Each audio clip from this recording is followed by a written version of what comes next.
नमस्कार दोस्तों, स्वागत है आपका आपके channel one nation one exam पर। तो दोस्तों, जैसा कि आपको पता है, हम लोग यूपी टेट के प्रैक्टिस सेट सॉल्व कर रहे हैं। यह प्रैक्टिस सेट नंबर 3 है। इससे पहले 2 प्रैक्टिस सेट कराए जा चुके हैं, जिसका डिस्क्रिप्शन में लिंक दिया हुआ है। अगर चाहें तो आप उन्हें भी देख सकते हैं। यूपी टेट अगर आपने फॉर्म फिलअप किया है तो इस वीडियो को ध्यान से देखें, क्योंकि जैसा कि आपका पेपर आता है 22 से 25 क्वेश्चन विषय से और बाकी 5 से 7 क्वेश्चन शिक्षण से, तो उसी प्रकार से इसे भी, इस प्रैक्टिस सेट को भी अरेंज किया गया है। ठीक है, तो पहले क्वेश्चन के साथ वीडियो को शुरू करते हैं। पहला क्वेश्चन कह रहा है कि कोई धन साधारण ब्याज की दर से 2 वर्ष में 500 रुपये तथा 4 वर्ष में 900 रुपये हो जाता है, तो वह धन होगा। ठीक है, 2 वर्ष में क्या होता है, कोई मूलधन था, एक्स मूलधन था, वो बढ़ के 500 हो जाता है। ठीक है, 2 वर्ष में 500 हो जाता है, फिर 4 वर्ष में क्या हो जाता है, 900 हो जाता है। तो यहाँ से आप देख पाएंगे दूसरे वर्ष के बाद जब तीसरा और चौथा वर्ष लगता है तो 900 हो जाता है। यानी कितने बढ़ गया, 2 वर्ष में वो 400 बढ़ गया। ठीक है, यानी अगर 2 वर्ष में 400 रुपये बढ़ रहे हैं तो 1 वर्ष में कितने रुपए बढ़े होंगे, 200 रुपये ही तो बढ़े होंगे। ठीक, उसके बाद अगर हम क्वेश्चन की शुरुआत की बात करें तो शुरू में ही 500 हो गया था, मूलधन से क्या हुआ था, बढ़ के 500 हो गया था। और अगर 1 वर्ष में 200 बढ़ रहा है तो 2 वर्ष में 400 ही तो बढ़े होंगे। और अगर 400 बढ़े होंगे उसके बाद 500 हुआ है तो 500 में से हम बढ़े हुए 400 घटा देते हैं, तो मूलधन हमारा आ जाएगा 100 रुपये।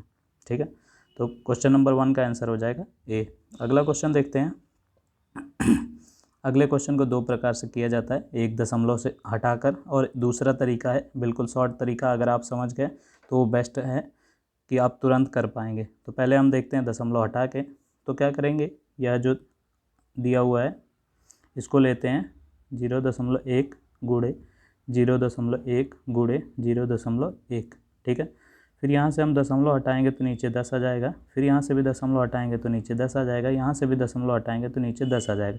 फिर अंश को गुणा कर देंगे तो 1 गुणे 1 गुणे 1 1 ही रहेगा, और हर क्या हो जाएगा, 10 दहा में 100 और 100 गुणे 10 यानी 1000। ठीक है, इसके बाद यही सेम प्रक्रिया यहाँ करेंगे। ठीक है, 0.02 है, दशमलव हम हटाएंगे तो दशमलव के स्थान पे 1 और 2 संख्याएं हैं तो 2 जीरो आ जाएगा। फिर इसी प्रकार से 0.02 में भी करेंगे तो यह भी कन्वर्ट होके 2/100 हो जाएगा। फिर इसी प्रकार से यहाँ भी करेंगे तो यह भी 2/100 हो जाएगा। अब अंश को हम गुणा करें, 2 दूनी के 4, 4 दूनी 8, यानी 8 हो गया अंश में, और हर में क्या हुआ, 100 गुणे 100 क्या हो गया, 2 गुणे 2 जीरो है, फिर 2 जीरो तो 4 जीरो, और फिर 2 जीरो यानी 6 जीरो 6। ठीक है, ये हमारा अंश जो है वो कन्वर्ट हो गया। इसी प्रकार से हम हर में भी करेंगे। तो 0.2 है तो यहाँ पे भी 2/10 आ जाएगा, फिर 2/10, फिर 2/10, तो 2 गुणे 2 गुणे 2 क्या हो जाएगा, 8 हो जाएगा, और बटे में 10 गुणे 10 गुणे 10 1000 हो जाएगा।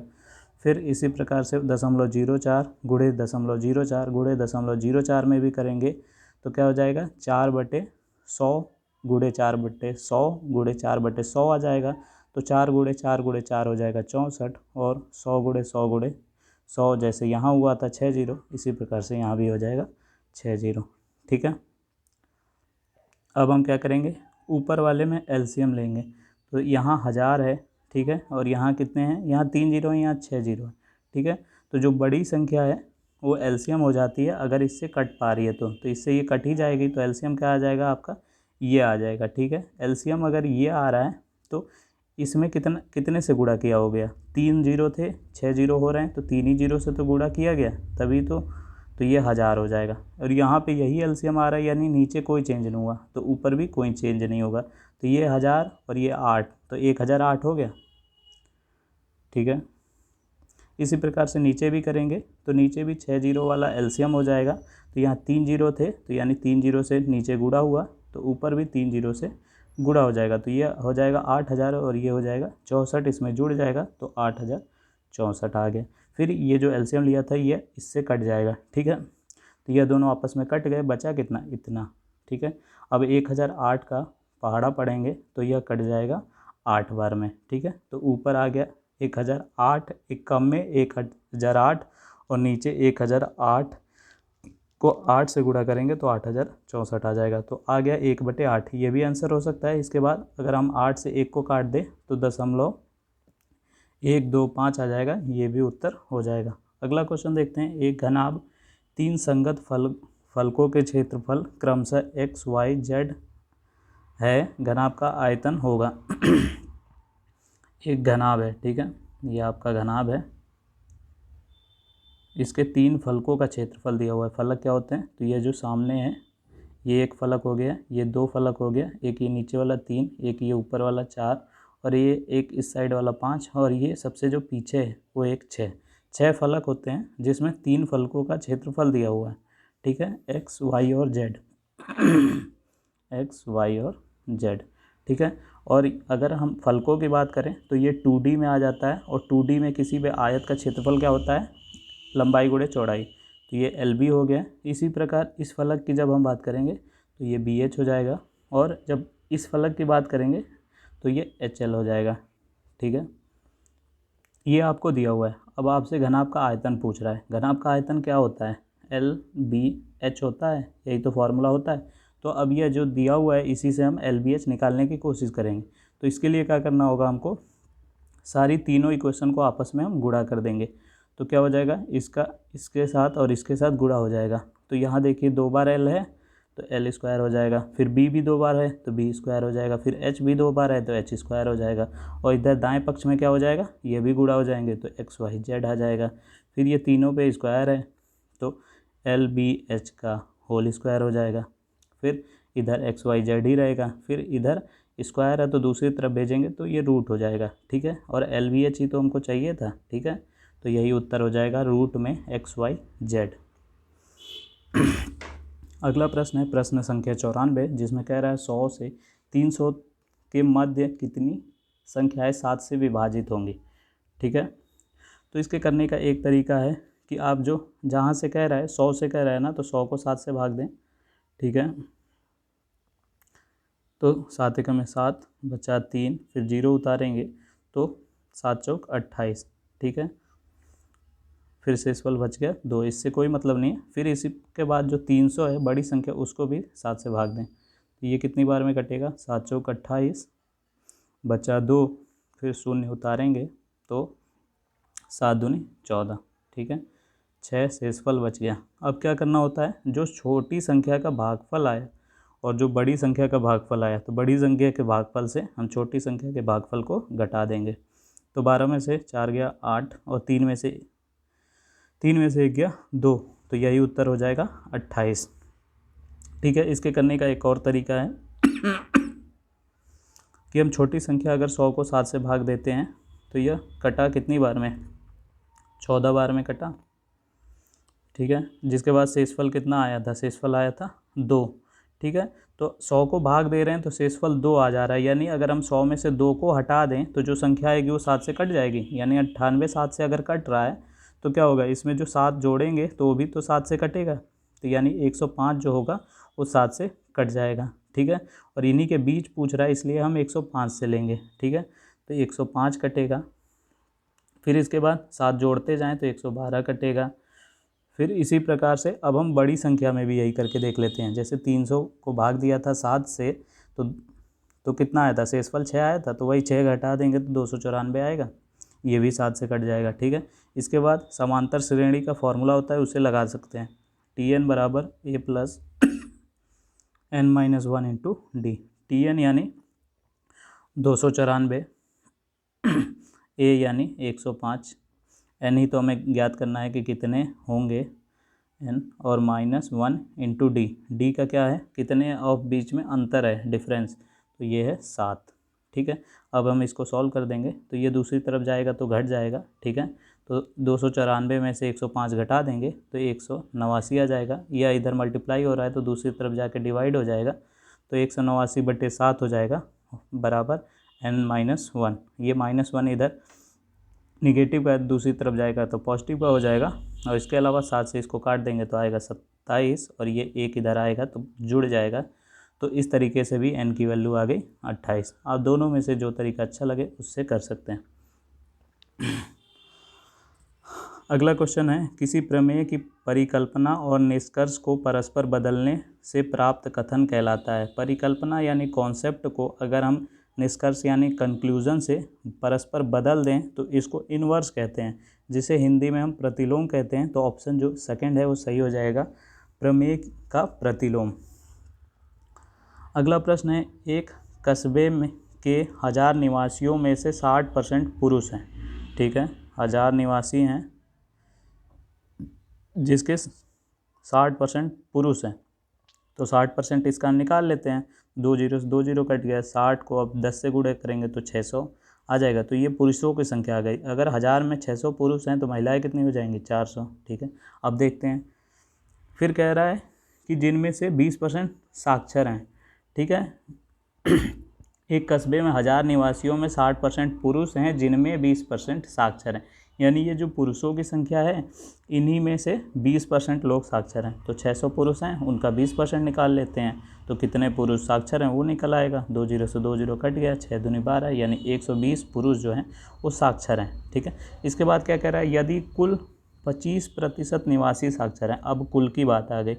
अगर 1000 में 25% जो हैं वो साक्षर हैं कुल, तो अब हम फिर निकाल लेते हैं कुल कितने साक्षर हैं, तो 250 साक्षर हैं।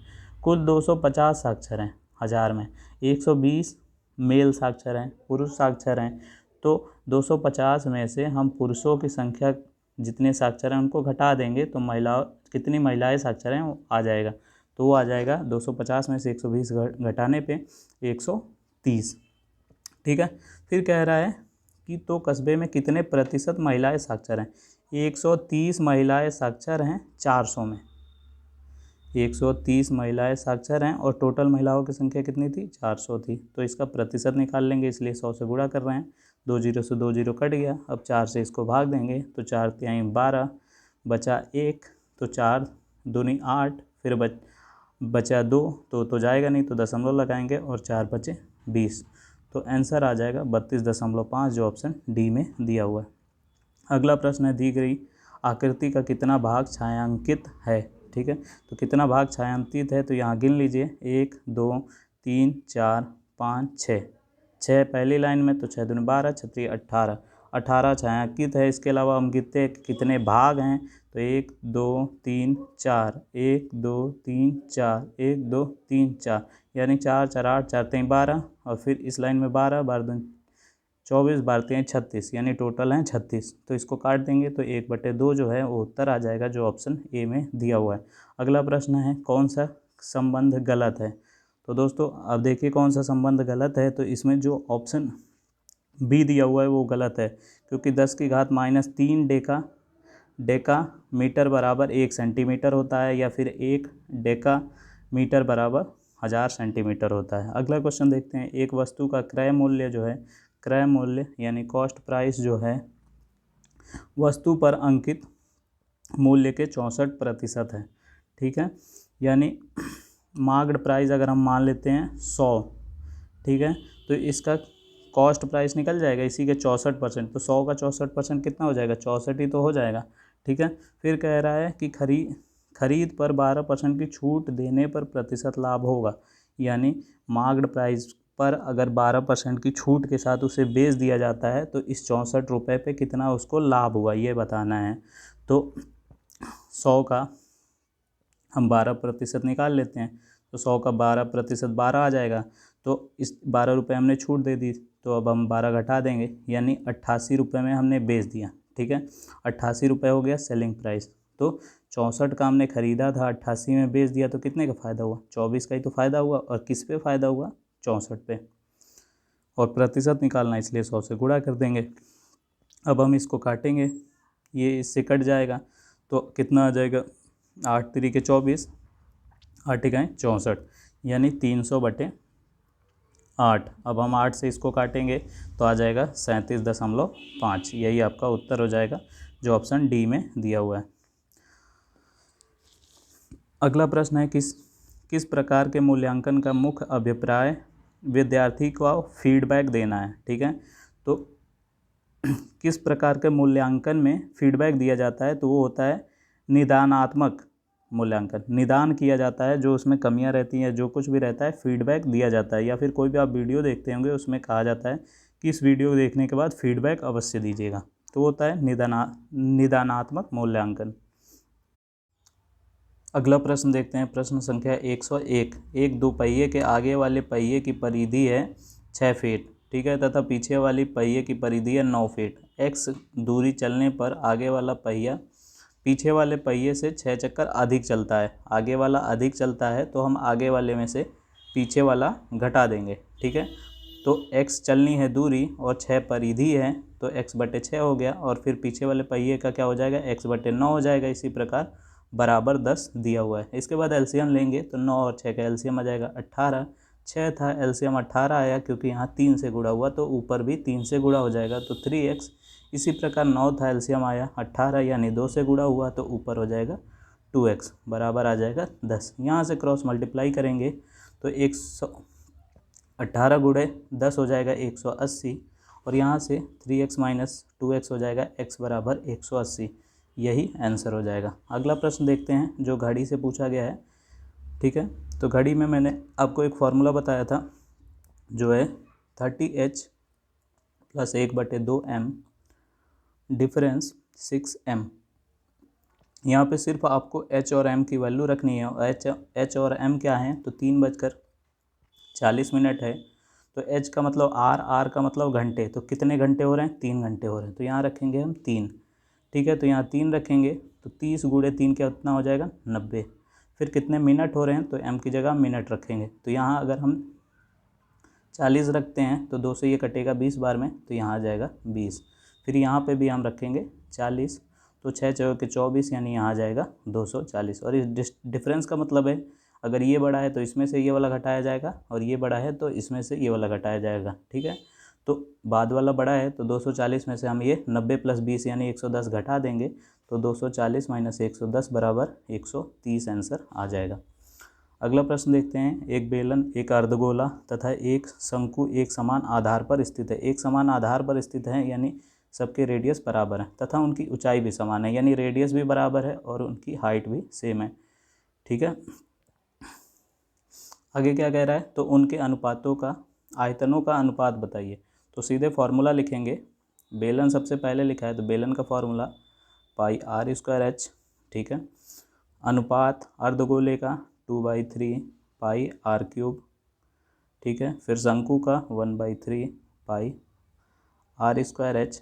r h के इक्वल है तो h की जगह हम r रख देंगे, तो ये कितना हो जाएगा, r³ हो जाएगा। इसी प्रकार से ये भी हो जाएगा r³। r³ से r³ तीनों में कट जाएंगे, ठीक है। फिर पाई से पाई तीनों के कट जाएंगे, तो आपका अनुपात आ जाएगा 1:2/3 अनुपात 1/3। और अब हम इसको सॉल्व करेंगे तो 3 क्या हो जाएगा, यहाँ पे चला जाएगा, तो आंसर आ जाएगा 3:2:1, ठीक है।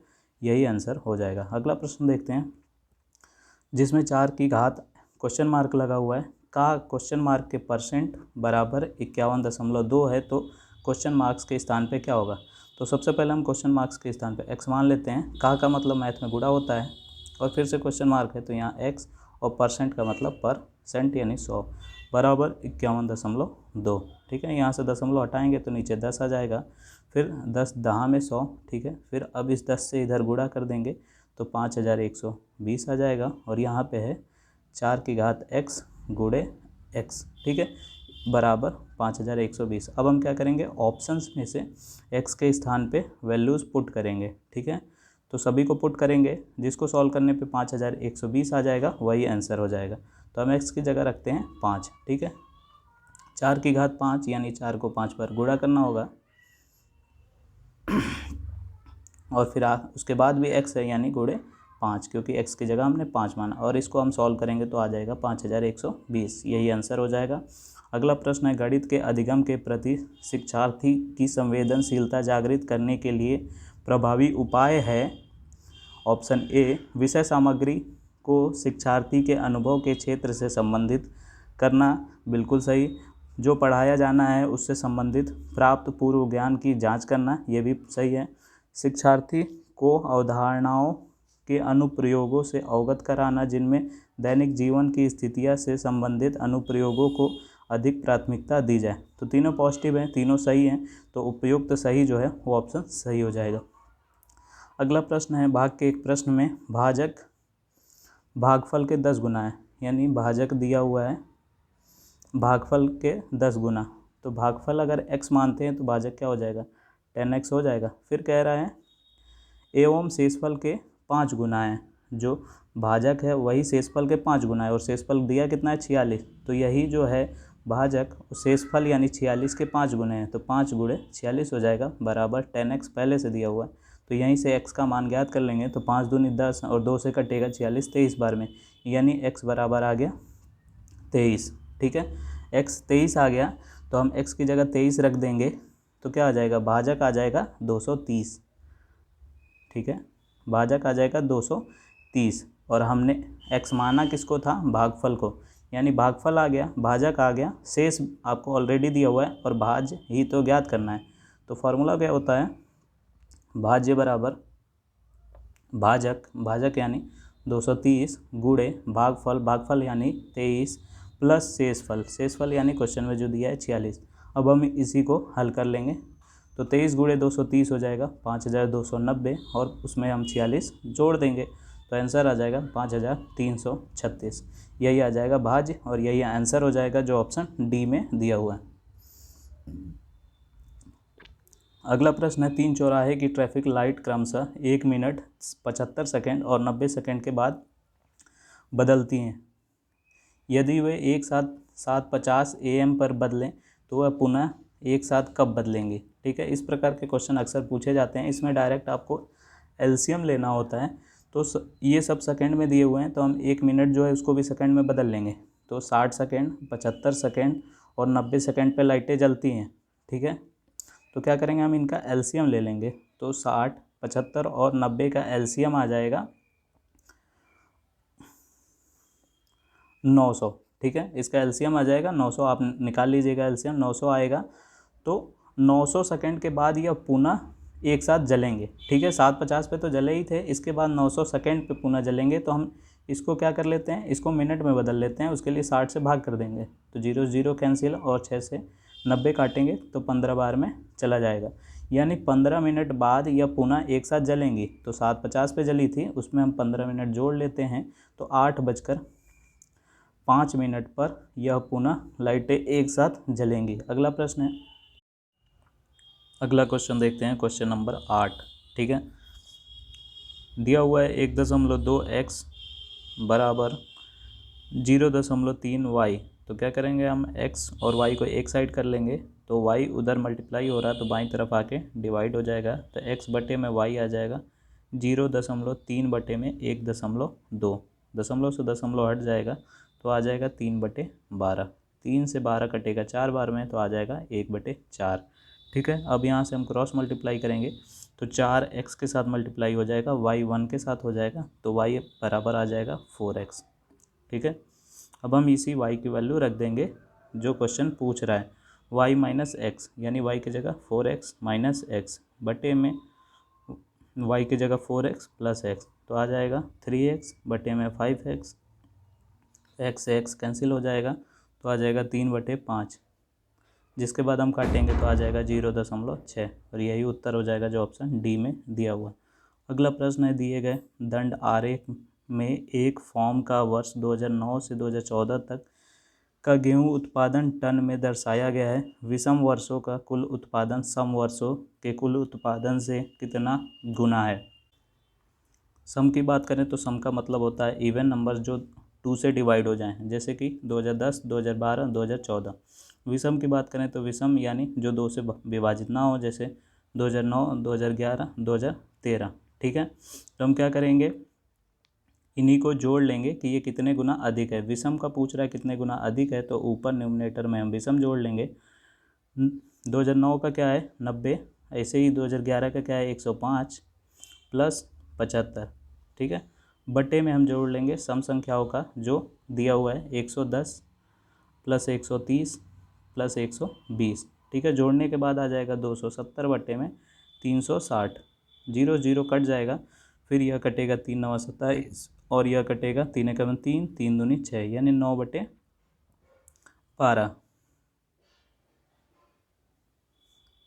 फिर से ये कट जाएगा, 3 तिया 9 और 3 चौके 12, ठीक है। इसके बाद 4 से 3 को काटेंगे तो 0.75 आ जाएगा, जो ऑप्शन बी में दिया हुआ है। अगला प्रश्न देखते हैं। प्रिया गणितीय प्रश्न करने में निपुण है, उसमें किस प्रकार की बहुविधता की अधिकता है? तो वो है तार्किक बुद्धि की, ठीक है। अगला प्रश्न देखते हैं, प्रश्न संख्या 111, ठीक है। इस प्रकार के क्वेश्चनों को किस प्रकार किया जाता है, तो आप चेक कीजिएगा, इनको घटाने पे 1 आएगा, ठीक है। जो ये दिए हुए हैं 4 - 3, 5 - 4, ये 1 ही आएगा, तभी न्यूमरेटर में 1 दिया हुआ है।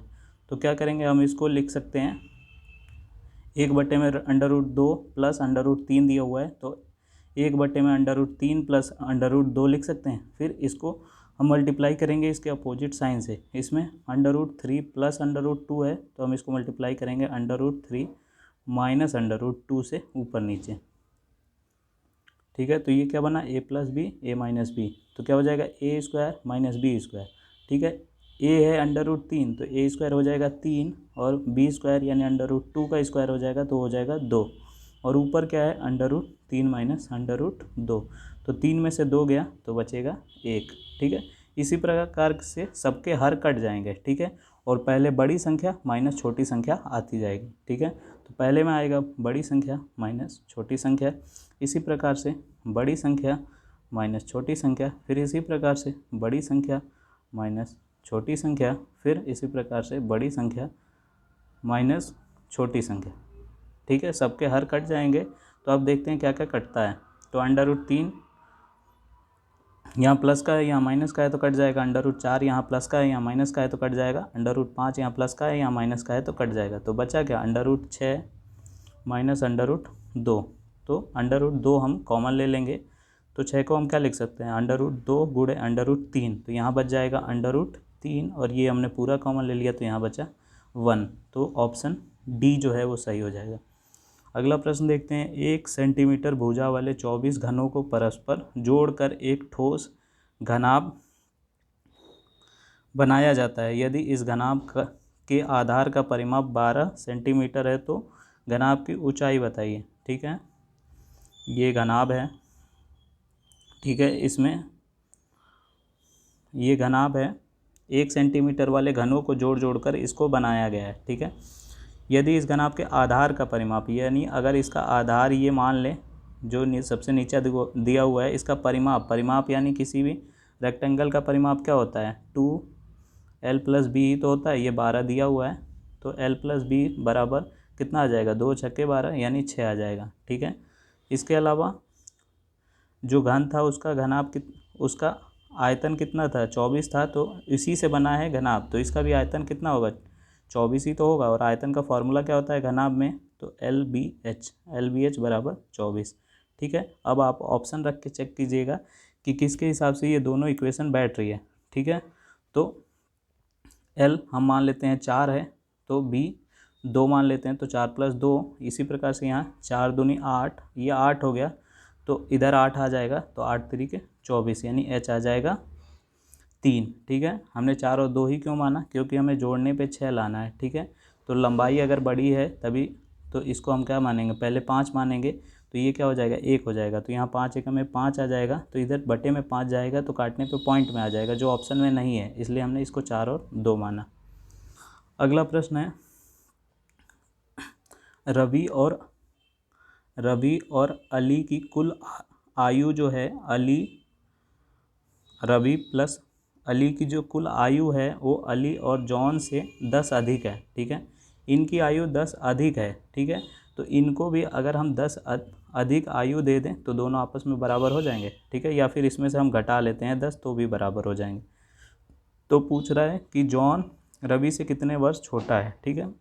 दोनों तरफ अली हैं तो कैंसिल हो जाएगा, ठीक है। इसके अलावा जॉन रवि से कितना छोटा है, तो आर को इधर ही रखेंगे, क्योंकि रवि बड़ा है जॉन छोटा है, तो जॉन इधर आएगा तो माइनस में हो जाएगा, यानी रवि से जॉन छोटा है कितना, तो यहाँ आ गया 10, तो यही आंसर हो जाएगा 10 वर्ष। अगला प्रश्न है, यदि n एक ऋणात्मक है यानी निगेटिव है तो कौन सा सबसे छोटा होगा, ठीक है। तो 0 दिया हुआ है, ठीक है। अगला दिया हुआ है -n, ठीक है, -n दिया हुआ है, और साथ ही साथ n जो है वो ऋणात्मक है, तो ब्रैकेट में भी एक और नेगेटिव आ जाएगा और माइनस माइनस क्या हो जाता है, प्लस हो जाता है। तो इसका जो कुछ भी आंसर आएगा वो पॉजिटिव में आएगा। ठीक है, ये 2n दिया हुआ है जिसमें n क्या है, निगेटिव है, तो यहाँ जो कुछ भी हम n मानेंगे वो निगेटिव मानेंगे तो ये नकारात्मक आएगा। ठीक है, और यहाँ है n स्क्वायर, यानी n क्या है, निगेटिव है, तो इसका वर्ग करने पे, निगेटिव का वर्ग करते हैं या जब घात जो होती है वो सम संख्या होती है तो हल करने पे पॉजिटिव आता है। ठीक है, तो 0 है, पॉजिटिव है, ये भी पॉजिटिव है, तो ये क्या है, तीसरा वाला ऑप्शन नकारात्मक है, और नकारात्मक नंबर लाइन पे क्या होती है, सबसे छोटी होती है, तो यही न्यून हो जाएगा। अगला प्रश्न है संख्या 115, जिसमें कह रहा है एक शिक्षक को विषय बेलन तथा शंकु के आयतन और पृष्ठीय क्षेत्रफल पढ़ाना है। शिक्षण का कौशल प्राप्त उद्देश्य होगा। तो सबसे प्राप्त उद्देश्य होगा वो है कि शिक्षार्थी एक बेलन और एक शंकु की आकृति बना पाएगा। ठीक है, सबसे पहले यही है कि वो बना पाए। ठीक है, तो यही आंसर सही हो जाएगा। अगला प्रश्न है 116, जिसमें दिया हुआ है 5.1.84 बटे में 4.32 बराबर 12 दिया हुआ है। ठीक है, दशमलव के बाद 2 डिजिट है ऊपर भी नीचे भी, तो ये आपस में कैंसिल हो जाएगा। तो 5184 बटे 432 बराबर 12 दिया हुआ है, तो इसका मान बताना है। तो इसको भी हम कोशिश करेंगे इसी में परिवर्तित कर लें, क्योंकि इसी का हमें मान पता है। तो नीचे दशमलव के बाद 3 संख्याएं हैं और ऊपर 6 संख्याएं हैं, तो ऊपर 6 हैं इसलिए नीचे 3 जीरो बढ़ जाएंगे। ठीक है, यानी नीचे क्या है, 1000 है, और ऊपर क्या है, 5184 बटे 432 ही है, और साथ में नीचे 1000 एक्स्ट्रा है, तो इसकी जगह तो 12 आ जाएगा और नीचे क्या रहेगा, 1000 रहेगा। तो 1000 से जब हम नीचे से ऊपर को डिवाइड करेंगे, या 3 डिजिट हैं तो 3 डिजिट के पहले दशमलव लग जाएगा, तो आंसर आ जाएगा 0.012।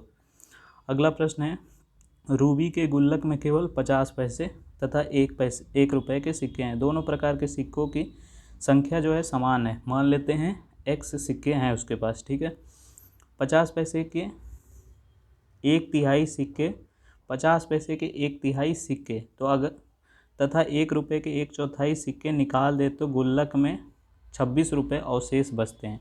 ठीक है, तो सबसे पहले पैसे निकालते हैं। तो क्या कह रहा है, अगर 50 पैसे की संख्या कितनी है, x है, तो उसमें से उसी की 1/3 घटा देंगे, तो ये 50 पैसे टोटल x है, उसका 1/3 यानी 1/3 घटा देंगे, तो ये कितना आया, अब आया, इसको एलसीएम ले लेंगे तो 3x माइनस x/3 यानी 2x/3, यह आ जाएगा 50 पैसों के सिक्कों की संख्या। इसी प्रकार से 1 रुपये के सिक्के कुल हैं x, और उसकी 1/4 घटानी है, यानी उसी सिक्कों की 1/4 घटा देंगे, और इसको भी सॉल्व कर लेंगे तो 4x माइनस x यानी 3x/4 आ जाएगा। ये है 50 पैसों की सिक्कों की संख्या, ये है 1 रुपये के सिक्कों की संख्या। ठीक है, फिर कह रहा है कि अगर ये निकालें तो उनके पास 26 रुपये बचते हैं। ठीक है, तो अगर आपके पास क्या है, सिक्कों की संख्या 6 है 50 पैसे, तो असलियत में आपके पास रुपए कितने हुए, 3 ही रुपये तो हुए। तो क्या करेंगे, जितने सिक्के होंगे उससे आधे आपके रुपए होंगे, इसलिए इसको 1/2 से भाग देंगे। ठीक है, 1/2 से इसको भाग देंगे और इसको जोड़ लेंगे तो टोटल 26 रुपये आ जाएगा। ठीक है, तो अब हम इसको हल कर लेते हैं। तो 2x/3 गुणे 1/2 प्लस दूसरा क्या था, रुपए में था 3x/4 बराबर कितने हैं, 26। तो 2 से 2 कट जाएगा, उसके बाद एलसीएम लेंगे तो 3 और 4 का एलसीएम 12 आ जाएगा। ठीक है, यहाँ 3 था, एलसीएम 12 आ गया, यानी 4 से गुणा हुआ तो ऊपर हो जाएगा 4x, और इधर हो जाएगा 4×3 12 यानी 3×3 9 बराबर 26। ठीक है, अब 12 को 26 से गुणा कर देंगे, और 9 4 कितना हो गया, 13, तो 13x बराबर 26 गुणे 12, 13 से कट जाएगा, 13 दूनी 26, तो x बराबर 12 दूनी 24 आ जाएगा। अगला प्रश्न देखते हैं, प्रश्न संख्या 118, जिसमें कह रहा है निम्न आकृति में x का मान है। x का मान आपको ज्ञात करना है। ये आप देख पा रहे हो पंचभुज है, तो पंचभुज में अंतःकोणों का योग कितना होता है, तो उसके लिए फॉर्मूला होता है n-2 गुणे 180। n का मतलब जितनी भुजाएं हैं, तो कितनी है, 5 हैं, तो 5 - 2 गुणे 180 यानी 3 गुणे 180। यानी अंतःकोणों का कुल योग जो होगा वो 540 होगा। ठीक है, 540 होगा। अब हम निकालते हैं, तो ये एक सीधी रेखा है जिसमें इतना 65 दिया है, तो बाकी एक सीधी रेखा पे हमेशा 180 डिग्री कोण बनता है, तो ये पूरा 180 होगा जिसमें इतना 65 है। तो बाकी जो बचा है वो निकालने के लिए 180 में से हम 65 घटा देंगे। ठीक है, तो जो भीतर कोण बनेगा वो निकल आएगा 115। ठीक है, इसी प्रकार से यहाँ पे भी 80 दिया हुआ है, तो भीतर का निकालने के लिए 180 से 80 घटा देंगे तो यहाँ आ जाएगा 100, और ये 90 दिया हुआ है। तो आपको 4 अंत कोण निकला है, 5वां निकालने के लिए इसमें से चारों का योग घटा देंगे। तो 540 में से हम चारों का योग 420 को घटा देंगे तो ये आ जाएगा, ये वाला अंतःकोण आ जाएगा 120। ठीक है, परंतु हमें ये 120 नहीं निकालना था, इसके बाहर वाला निकालना था। तो एक सीधी रेखा पे 180 बनता है जिसमें अंतर वाला 120 है, तो बाहर वाला कितना हो जाएगा 60। अब हम देखते हैं अगला प्रश्न 119, जिसमें कह रहा है कंडीशन दी हुई है कि A is less than B is less than C, यानी सी सबसे बड़ा है। ठीक है, उसके बाद बी बड़ा है, अगर ये 3 है तो ये 2 है और ये 1 है। ठीक है, तो ऑप्शन में दिया हुआ है कि कौन सा विकल्प सही है। ठीक है, तो इसमें क्या देखेंगे आप ध्यान से, तो हर में क्या है, हर में सब में a + b + c है। हर तो सबका समान है। ठीक है, हर अगर समान है 2 2 2 और ऊपर है 5 6 7, तो जो ऊपर बड़ा होगा वही तो बड़ा होगा। तो हम देखेंगे ऊपर कौन बड़ा है, और ऊपर बड़ा देखने के लिए सबसे बड़ा c है, तो देखेंगे कि ऊपर c और b का ऐड किस में हो रहा है। यहाँ देखेंगे b और c जुड़ रहा है, तो हमने c अगर 3 माना था, b 2 माना था, तो 3 2 5 हो गया। इसी प्रकार से इसमें क्या हो जाएगा, 3 + 1 4 हो जाएगा। इसमें क्या हो जाएगा, 1 और 2 3 हो जाएगा। तो सबसे बड़ा ये है, फिर ये, यानी ऑप्शन सी सही है। अगला प्रश्न देखते हैं 120, जिसमें का मतलब गुणा होता है, और बॉड मास में सबसे पहले हम का को हल करते हैं। ठीक है, ओ का मतलब होता है ऑफ का मतलब होता है का।